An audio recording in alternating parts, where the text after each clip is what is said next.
When the extension of unemployment benefits squeaked through the Senate, there was a sigh of relief among those in need and cheers from Democrats who have still not been able to move the unemployment needle or restore confidence in the economy.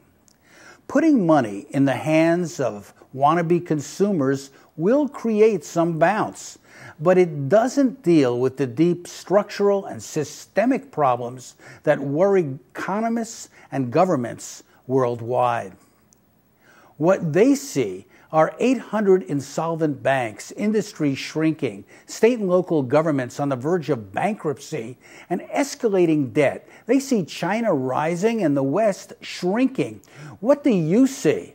1 million foreclosures are expected this year, while in-the-know writers like Paul Krugman warn of stagnation and a creeping depression. Others say a double-dip recession is already here. Shrill partisan voices make it hard for the public to focus on any solutions, though there's still no jobs bill, with Senate Democrats putting another bill seeking local jobs for America languishing in committee.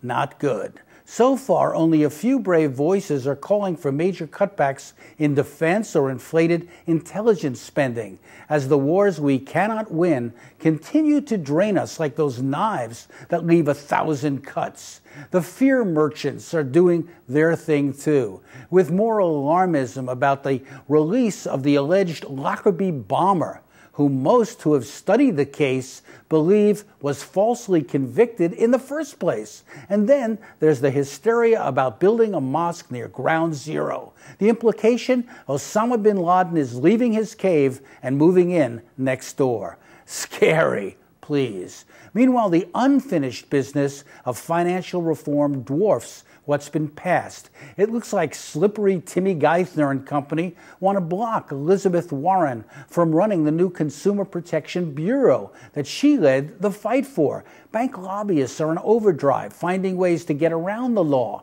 and stage a backlash. Many banks are still considered too big to fail, but not too big to jail. There's no pressure from progressives for the prosecution of Wall Street criminals, as I call for in my film Plunder. So by all means, let's be grateful for small victories, but we can't substitute symbolic steps with a real recovery that every day looks further and further away.